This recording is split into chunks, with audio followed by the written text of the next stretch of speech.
दूध गिर गया है, दूध खराब हो गया है, दूध पीने के काबिल नहीं रहा, दूध फट गया है या दूध उबल गया है, इस किस्म के फिक्रे हम अपनी डेली रूटीन में बहुत ज्यादा बोलते हैं। लेकिन हमें कंफ्यूजन रहती है कि दूध के लिए स्पेसिफिकली क्या वोकैबुलरी यूज की जानी चाहिए, गिरने के लिए, फटने के लिए, उबल जाने के लिए। आज उसी पॉइंट को डिफाइन करूँ। एक इंपॉर्टेंट टॉपिक है डेली रूटीन से रिलेटेड।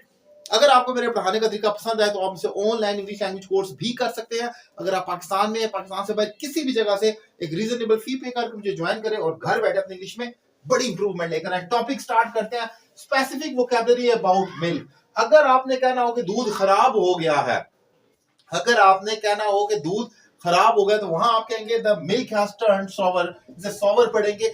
आमतौर पर सॉवर का मतलब होता है खट्टा होना, लेकिन यहां पर लेंगे कि दूध खराब हो गया, यानी कि पीने के काबिल नहीं रहा।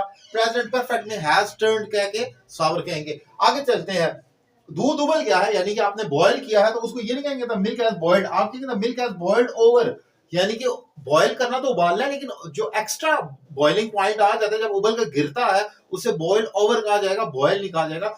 बॉयल का मतलब है जस्ट उबालना, वो थोड़ा सा होता है जो आपकी रिक्वायरमेंट के अकॉर्डिंगली है। लेकिन बॉयल ओवर आप कहते हैं जब उबल जाए और ऑब्वियसली वो गिर रहा हो, तो उसे बॉइल्ड ओवर कहा जाएगा।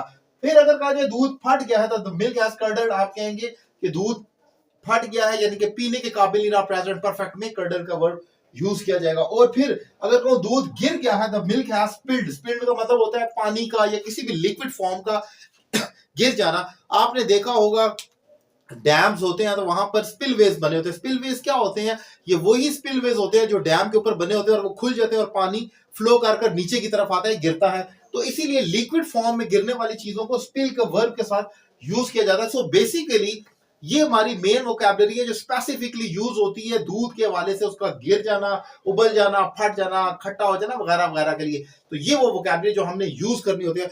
बहुत इंपॉर्टेंट डेली रूटीन का टॉपिक था। अक्सर लोग इसमें कंफ्यूज होते हैं, कंफ्यूज, और वही समझते हैं कि दूध गिर गया तब मिल्क हैज फॉलन कहा जाए। फॉलन का मतलब और होता है वो इंसानों का या चीजों का किसी सरफेस से गिरना जो सॉलिड फॉर्म में होती है, वहां पर आता है। और वो किसी चीज के अगर ऊपर गिर जाए, मतलब कोई चीज ऊपर से गिरी और आपके ऊपर गिर गई, तो that specific thing fail over you, तो वहां पर फॉल ओवर भी हो जाता है। सो ये डिफरेंट वोकैबुलरी है फॉल से रिलेटेड। लेकिन दूध का तो इंटायरली केस ही डिफरेंट था जिसको मैंने डिफाइन किया। इंपॉर्टेंट टॉपिक था। लेक्चर कैसा लगा अपनी राय का इजहार करें, और ऑनलाइन क्लासेस के लिए मेरा नंबर आपकी स्क्रीन पर मौजूद है। Thank you very much.